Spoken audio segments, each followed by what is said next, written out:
Na imensidão do universo, o cérebro humano brilha como uma das maravilhas mais enigmáticas da natureza.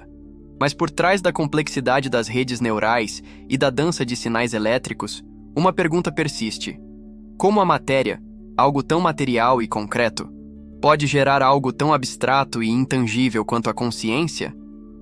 Este é o mistério que há séculos desafia cientistas, filósofos e pensadores.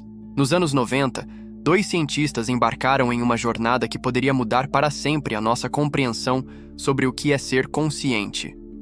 Roger Penrose, um físico renomado, e Stuart Hameroff, um anestesista que estudava o cérebro, estavam prestes a dar um grande passo rumo a um terreno inexplorado. Tudo começou com um livro. Hameroff, fascinado pelo trabalho de Penrose, leu sua obra The Emperor's New Mind, onde Penrose sugeria uma ideia ousada. A consciência humana, com sua complexidade e profundidade, poderia não ser explicada apenas por processos físicos e algorítmicos. Algo mais talvez estava em jogo. Esse algo seria a física quântica? Na época, essa ideia parecia quase absurda. Como a física quântica, um domínio misterioso e etéreo, poderia ter algo a ver com o cérebro humano, um órgão quente, úmido e cheio de ruídos elétricos e magnéticos.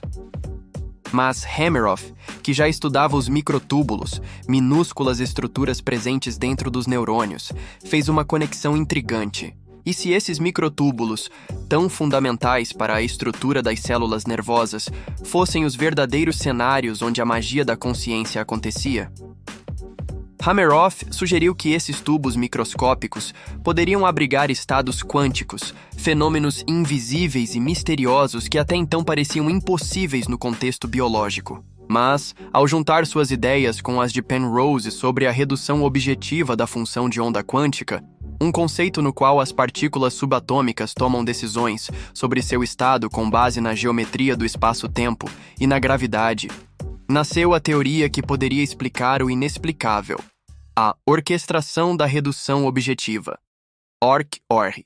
A teoria ORC-OR propunha que a consciência humana não era apenas um produto da química do cérebro, mas algo muito mais profundo, envolvendo interações quânticas nos microtúbulos. Segundo essa visão, a consciência poderia emergir de processos quânticos orquestrados nas estruturas microscópicas das células nervosas, algo que ninguém imaginava possível. Mas será que havia alguma evidência para apoiar essa teoria audaciosa? Em 2014, a resposta começou a aparecer.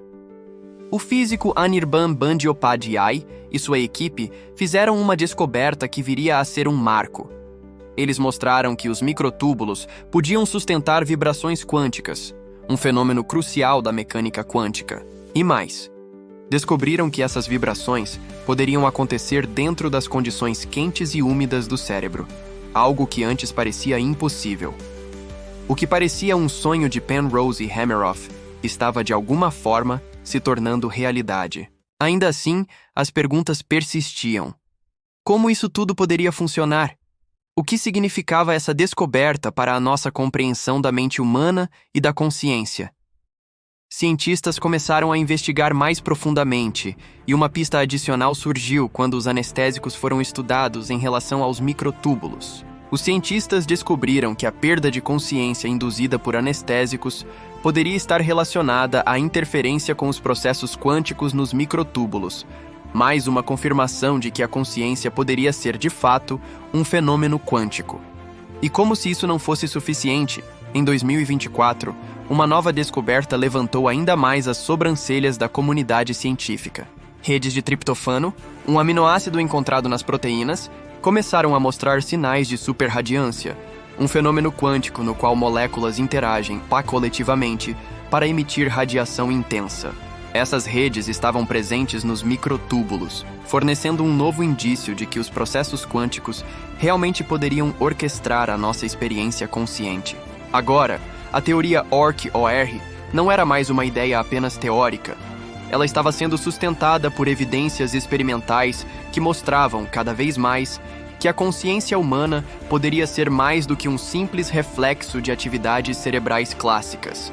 Ela poderia ser o produto de interações quânticas complexas que acontecem dentro das células nervosas, nos microtúbulos. Mas, Mesmo com essas descobertas, o mistério ainda não estava resolvido. O que exatamente é a consciência? Como esses processos quânticos interagem com as redes neurais e com a química do cérebro? Como a mente humana, com suas complexidades subjetivas, pode emergir de fenômenos subatômicos? Esses são os dilemas que ainda desafiam a ciência moderna. Para os cientistas, o estudo da consciência não é apenas um jogo intelectual. Se conseguirmos entender como a consciência surge, poderemos transformar completamente nossa visão sobre a mente humana, o livre-arbítrio e até mesmo a identidade. Além disso, essa compreensão pode abrir portas para novos tratamentos para doenças neurodegenerativas como Alzheimer e Parkinson, ao explorar as possibilidades oferecidas pelas tecnologias quânticas. Enquanto isso, a teoria de Penrose e Hameroff continua a inspirar e a desafiar os cientistas a olhar para o cérebro de uma maneira nova e ousada. E apesar dos muitos obstáculos e incertezas, a jornada para desvendar os segredos da consciência humana continua, guiada pela esperança de que, em algum momento, seremos capazes de entender a magia da mente e o que faz de nós mesmos. Se você curtiu este vídeo, dê o like, se inscreva no canal e ative o sininho. Muito obrigado!